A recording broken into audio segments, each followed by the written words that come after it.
안녕하세요. 오늘은 1월 2일 화요일입니다. 요한복음 1장 19절에서 28절인데요. 오늘 묵상의 제목은 세례자 요한의 설교입니다. 저는 먼저 질문을 드리고 싶어요. 저를 포함해서 여러분은 예언자이십니까?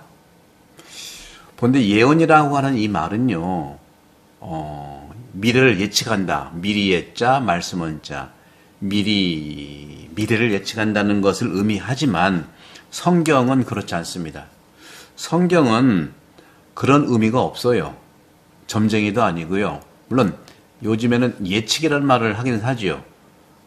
당연히 빅데이터를 이용하고 AI 해서 여러 가지 예측을 하는데 사실 그리고 동양의 여러 가지 세계관, 인간관 이 동양의 이 방식들은 이미 오래전부터, 수천 년 전부터, AI 같이 사실 그 시대라든가 또 사람들의 이런 그 분석과 또 시대의 계절과 이런 모든 것들을 빅데이터 낸 거이지요.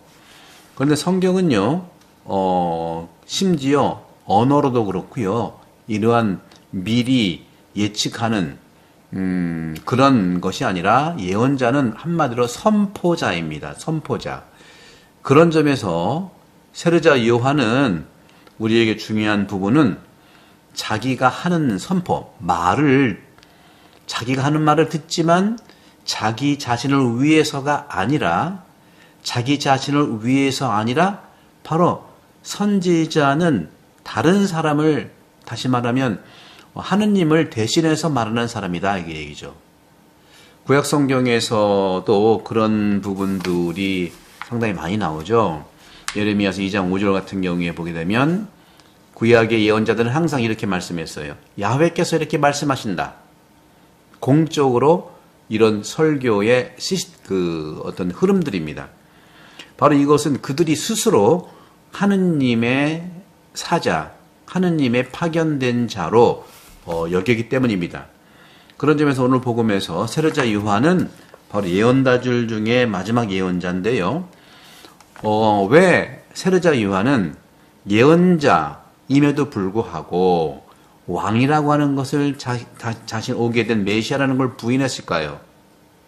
세례자 요한은 자기가 하느님의 이름으로 말하고 자기가 숱하게 항상 해왔던 예언자들처럼 설교한다는 것을 부인하지는 않아요. 하지만 자신은 모든 사람이 기다리고 있던 약속된 왕, 메시아가 아니라고 고백합니다. 사이비가 여기서 생기는 거예요. 사이비는 이런 부분들을 잘 식별할 수 있는 기준이 되는 것이죠. 이런 점에서 세례자 요한은 모든 그리스도교 예언자, 설교자들의 모범이 되는 겁니다. 그런 점에서 모든 사람은 예언적 소명을 가지고 있는 거예요. 따라서 예언자들은요, 하느님 말씀을 맡은, 다시 말하면 하느님 백성들에게, 세상 사람들에게 하느님의 이름으로 말합니다. 하지만 항상 그들에게 하느님께서 친히 말씀하시는 것을 들었고 그 사람들 안에서 바로 하느님의 뜻을 찾고 더 높은 것을 구하라고 하는 것을 권고하는 거예요. 오늘 복음에서 요한은 이렇게 증언합니다. 유다인들이 예루살렘에서 사제들과 레위인들을 요한에게 보내서 당신은 누구요? 정체를 밝혀라. 그렇게 하는 것이죠. 요한은 서슴지 않고 말했어요. 나는 그리스도가 아니다. 그러고 말하는 누구란 말이요? 그러면 엘리야요? 하고 묻자 아니다. 예언자요? 아니다. 누구요? 하고 물으니까 그제서야 이렇게 말합니다. 나는 이사야 예언자가 말한 대로 너희는 주님의 길을 곧게 내어라 하고 광야에서 외치는 이의 소리다. 광야에서 외치는 이의 소리라고 얘기합니다. 여기에서 세례자 요한은요, 매우 슬픈 시대로 거슬러 올라가는 이사야 예언자의 말씀을 인용합니다. 이사야서 40장 3절이죠. 그들은 정말 그 당시의 사람들 땅은 점령당했고 이스라엘 백성들 중 일부는 추방당했으며 그들이 고국으로 어디로 갔을까요? 바빌론이라고 하는 곳에 유배에 갔거든요. 우리도 일제강점기 때 징용하고 유한부로 끌려가고 이런 거 비슷한, 그래서 이스라엘 역사와 우리 한국 역사가 유사합니다. 그래서 구약 성경이 우리 한국 사람 마음에 와닿는 게 그런 이유예요.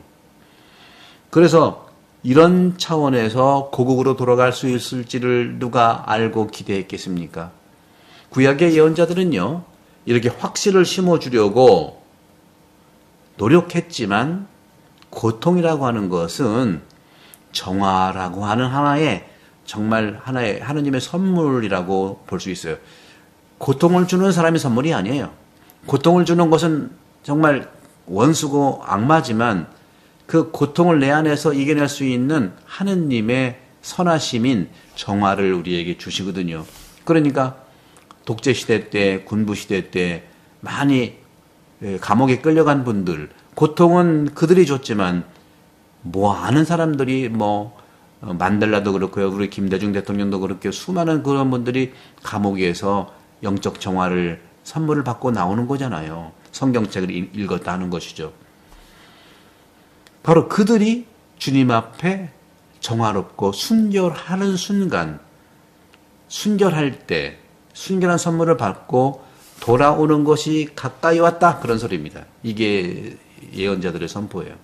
세례자 요한도 마찬가지예요. 하나님 나라가 다가왔다 하는 것이죠. 세례자 요한은요, 정말 그 이스라엘의 옛 예언을 자신의 시대에 맞게 적용한 대단한 예언자입니다. 구약의 마지막 예언자이면서 신약의 첫 번째 예언자라고 저는 말할 수 있어요.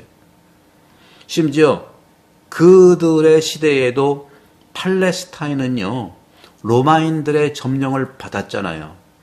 오늘날 우리도 일제강점기에서도 받았지만 오늘날 여러 가지 불의와 또 불공정과 몰상식의 지배를 받는다면 우리도 그렇게 똑같은 상황이라고 말씀드리고 싶어요.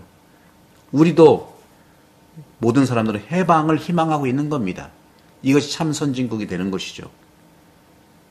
그러면서 그것이 오리라.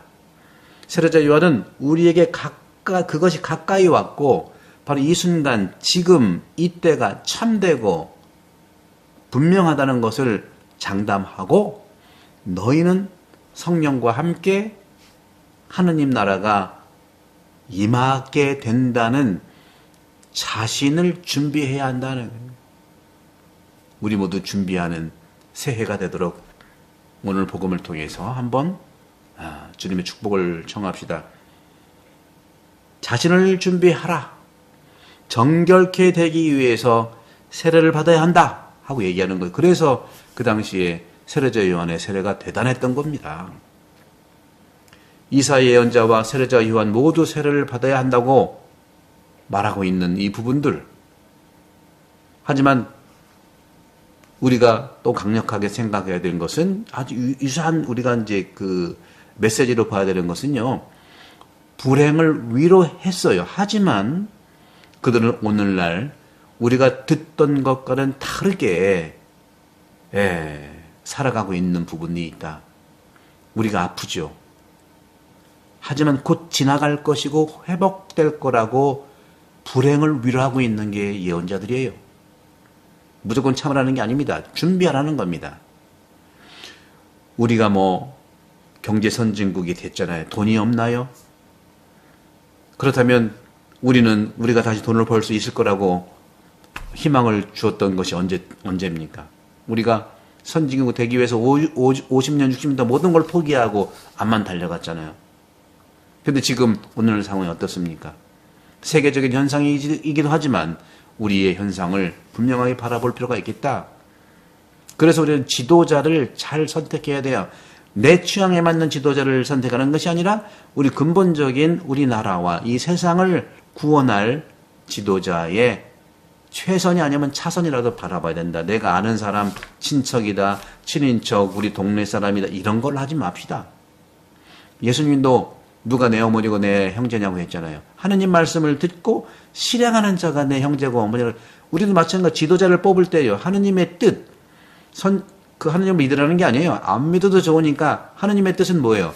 세상을 사랑하고 인간을 사랑하고 정의를 사랑하고 불의를 배격하는 거 아니겠어요? 우리는 인내와 용기만 있으면 됩니다. 인내는 그냥 참는 게 아니라 준비하는 것이고요. 용기는 한 발 내딛는, 준비하면서 내딛는 것이죠. 예언자들은 분명히 같은 방식으로 말하고 있어요. 불행이 저절로 지나갈 것이라고 말하지 않습니다. 하지만 그것들은 그것을 극복하는 방법, 다시 말하면 그것을 자신을 정화하는 수단으로 활용함으로써 나타내는 거예요. 세례자 요한도 SNA의 그런 그 꿈남 공동체에서 정화적인 삶을 살았어요. 근데 자기 정화적인 삶을 살면서 세상의 정화를 위해서 외치고 나왔잖아요. 내 정화와 세상의 정화가 같은 커넥션, 연결점이라는 것이죠. 이것이 바로 로율라의 성 이냐시오, 예수를 창설한 로율라 이냐시오 성인께서 말씀하시는 건데, 바로 어떤 어려움을 겪지 않기를 위한 기도가 바로 이런 것이죠. 자신을 정화하면서 세상의 정화, 극복하는 방법을 살아가자. 성령의 힘으로 우리 모두들은 긍정적인 가치로 변화될 것이다. 세상도 그럴 것이다. 그러면서 오늘 세례자 요한은 광야에서 외치는 이의 소리라고 하면서 외치는 이의 소리인데 어떤 외치는 소리냐? 주님의 길을 곧게 내는, 다시 말해 주님의 길을 준비하는 광야에서 외치는 소리라는 거예요. 그냥 소리만이 아니라 주님의 길을 내는 외치는 소리다 이거예요. 상징적인 표현이면서도요, 아주 설득력 있는 표현입니다. 작은 마을에서 위대한 인물의 방문을 기대할 때요, 가장 먼저 하는 일이 앞으로 나갈 수 있고 이겨낼 수 있고 하는 승리와 용기의 입장을 위해서 우리가 격려하고 어떤 장식도 하고 슬로건도 내잖아요. 하느님이 우리 인간 영혼 안으로 오시는 것이 바로 그러한 신비를 드러내는 것이잖아요. 그것이 바로 첫 번째입니다. 그 첫 번째 주도권은 하느님으로부터 오는 거라. 하지만 인간도 협력해서 은혜를 받을 준비를 할 수 있다는 겁니다. 하느님께서 오시지만 우리 인간의 협력과 함께 시네르게이아, 그것이 바로 시노달리타스입니다. 다른 게 아니라 성경 전체가 시노달리타스거든요. 하느님의 그런 주도권과 인간의 협력. 어떤 사람들은 이렇게 말을 해요. 단 한 번의 성찬의 전례만으로도, 성체성사죠, 우리를 거룩하게 만드는 데 충분하다고 해요. 그런데 이것이 이루어지지 않는다면 그 은혜가 여러 가지 장애로 인해서 방해받기 때문이라는 것이죠. 그게 뭡니까? 방해받는 것이 뭐겠어요? 가장 큰 것이 자기의 뜻이에요. 저는 늘 말씀드리지만 그리스도교 2000년, 아니 구약까지 3000년 동안 하느님께서 교회를 통해서, 예언자를 통해서, 그리스도를 통해서 우리에게 주신 메시지는 딱 두 개입니다. 항상 말씀드리지만, 첫째, 자기 의지대로 하지 마라. 자기 뜻대로 하지 말라. 두 번째, 서두르지 마라. 이렇게 살다 보면 다 그런 건 아닌데요. 일부 완고한 분들은요, 전체가 의견 다를 수는 있어요. 그런데 한번 결정을 하면 따라야 되는데 계속 자기 주장을 하는 거예요. 교회는 3000년 된 교회예요. 예수님부터는 2000년 된 교회예요. 얼마나 많은 이런 우리 메시지, 지혜를 말하겠습니까? 인간의 지혜를 포함하지만 하느님의 지혜를 얘기하는 것이거든요. 가장 큰 걸림돌은 뭐예요? 하느님의 이런 주도권에 우리가 협력하는 것이지만 협력이지 자기 의지로, 자기 뜻으로만 하는 게 아니다는 거죠. 가장 큰 것이 자기 의지고, 이것이 오래된 우리 그리스도교의 지혜예요. 표현이 오해를 불러일으킬 수도 있어요. 그럼 우리는 요새 심리학하는 분들은 그러면 자기 의지도 없이 그냥 기계처럼 하라는 거냐? 아니에요. 우리가 아무것도 원하지 않는다는 것이 아니에요. 반대로 강한 의지가 미덕의 조건이긴 하잖아요. 그런데 여기서 자기 의지라고 하는 것은 의지의 남용을 얘기하는 겁니다. 의지의 남용. 하느님의 뜻은 전혀 생각하지 않고 상대방의 뜻은 전혀 생각하지 않고 자기 의지만 남용하는 것. 다시 말하면 자기 중심적 완고함을 얘기합니다.